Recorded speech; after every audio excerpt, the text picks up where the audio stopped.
Morning, everybody. We are going to reply to your question about Taupō, and hopefully you'll get good answers. Ludo, the first question has come in from Clint on Instagram. Has Ludo found the secret to unlocking Richie's dry race speed? No, we haven't found a secret. We are working at understanding what is best at using the tire, when to use them, etc. So there is no secret, there is no magic in our business. There is more of understanding what to do from the driver's side and from the engineer side, how to set up the car for the race, and it's a discussion all the time between driver and engineer. I think we are getting closer, but if you miss the setup and it's a narrow window, you're probably going to be a little bit far away, and it does cost a lot. The second thing, if you miss quali, you are going to suffer a little bit too, because you lose 15 seconds for the first 20 laps easily, and you're in the hot air, and there is no tire that like hot air. So yeah, I think we are moving forward. I'm happy with Richie, his dedication, his preciseness. He's definitely trying a lot. We've changed his pedal box position. We've changed lots of little things to try to get him to drive better and to have a better stint. Thanks, Ludo. The second question is from Rick on Facebook. And the team is struggling with setting up both cars at the start of the weekend, but improves by Sunday. Is there anything planned to get the cars ready to roll out of the transporter on Friday, like most other teams? Well, not all the team do that, because obviously there's always going to be, an order. The Friday session is an interesting one. Some of the team, and you don't realize, have got rookie, so they've got one set of tires more than us. We don't have rookie in the team, which means we are using two sets of tires, like Taupō, brand new set to start the practice one, goes up to practice two with that set now used and having done probably 20 laps. We fit the green set probably a little too early, and all of a sudden we are on the top of the sheet. But by the end of the session, we are back to P15, P16. So it is not simple.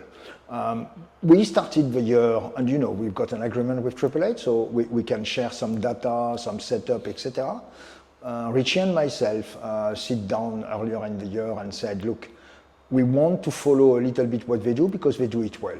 So we've so far tried to really be as close as possible to the AAA setup. Now, when you say AAA setup, we've picked up one of the two drivers, because they don't necessarily set up their car the same way. So we've been trying to be close to Fene, and that's why we've got a AAA car and a AAA agreement.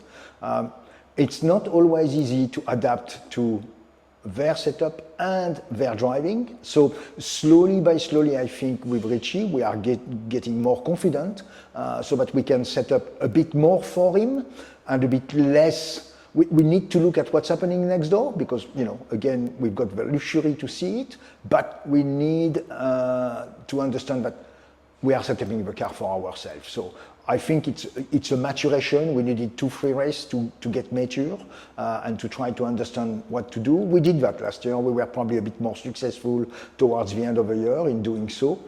I wanted Richie to feel confident. I think we are getting there.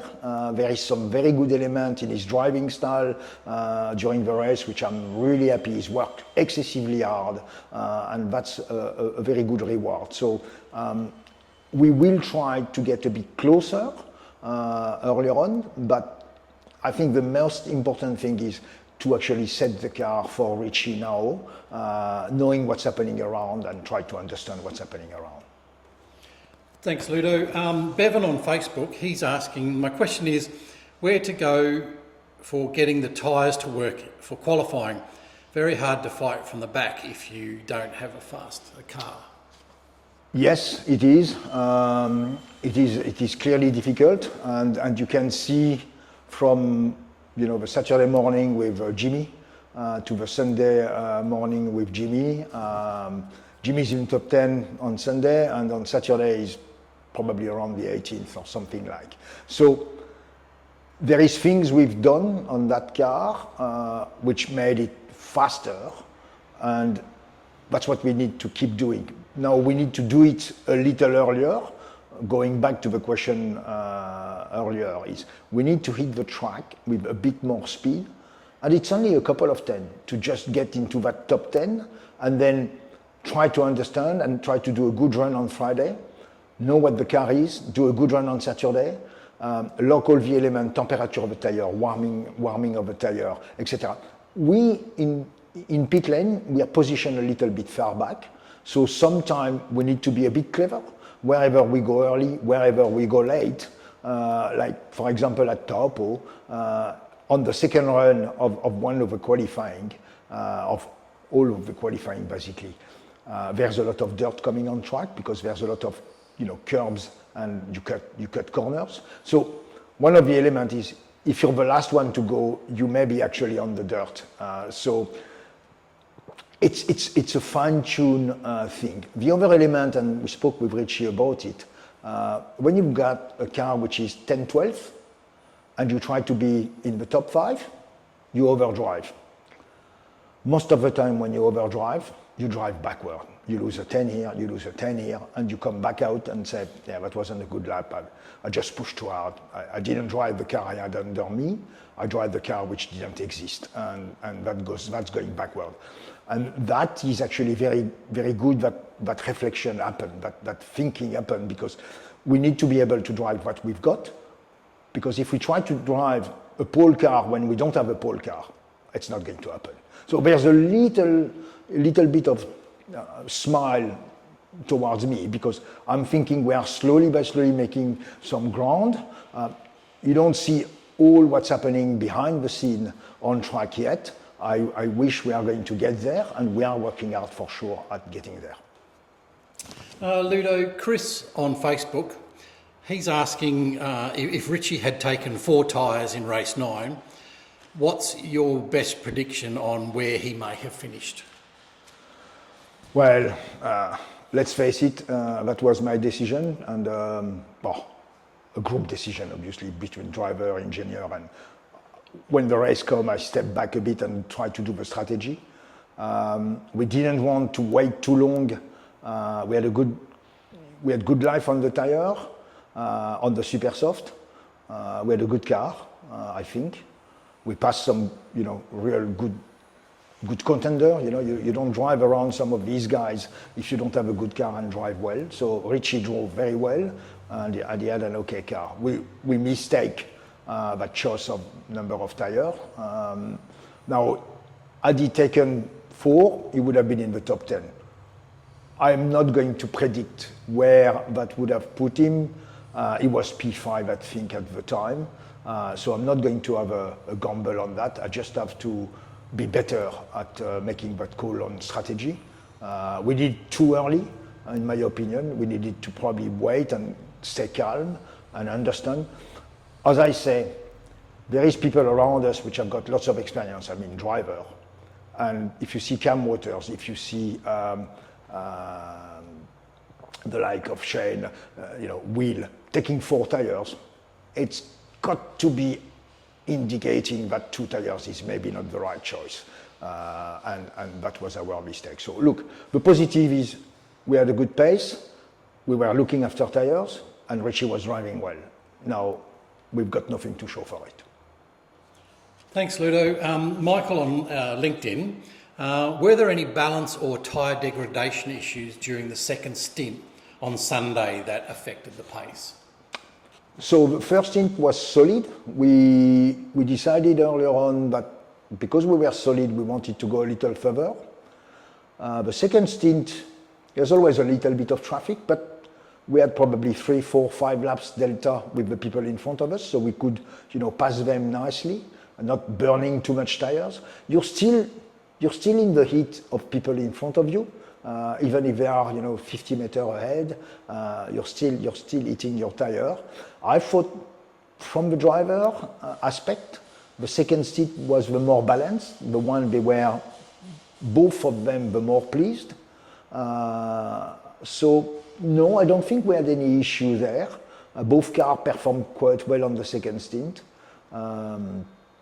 We could have gone a bit deeper, but altogether we got back into a good position and with a very strong car towards the end. So again, like Saturday afternoon second race, we showcase ourselves, and that's actually confidence for us and for our driver. We can drive the car hard and fast if it's well set up and well driven. So the way you drive the car has an impact on how the tire lasts, and the way you set up the car has another impact. And both these elements are a discussion between the engineer and the driver. You know, we teach or we talk with the driver how to drive a car, and it's a discussion. You can be side loading or you can be longy loading, etc. And the driver is going to say, yes, but I don't feel right when I'm doing this, etc. So we try to make some math, we try to understand the tire better and showcase. I think at Taupō, on the last race, both driver, both engineer, both car displayed what we need to be.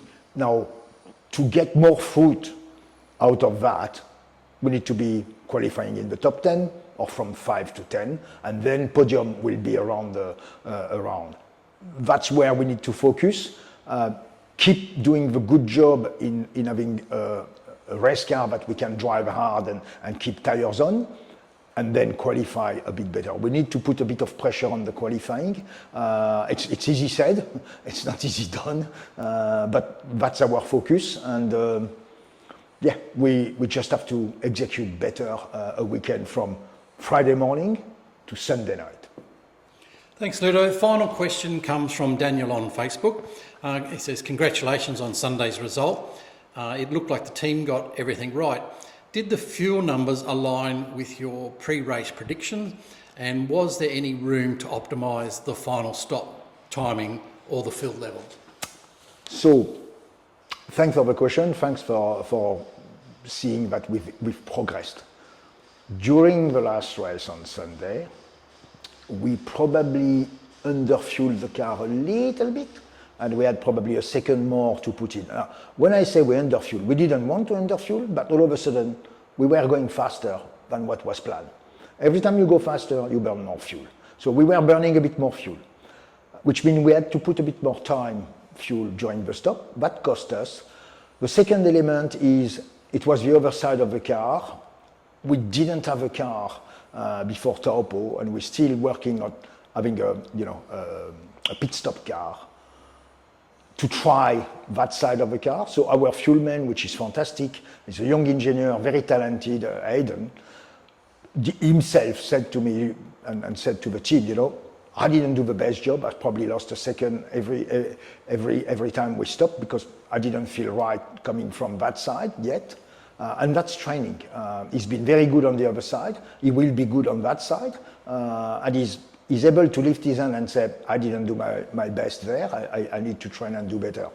Anytime in a team, somebody or the team itself lifts its hand and say, we acknowledge a problem, we are on the way to cure it. You know, if you don't acknowledge problem, you can't cure them. So that's a positive.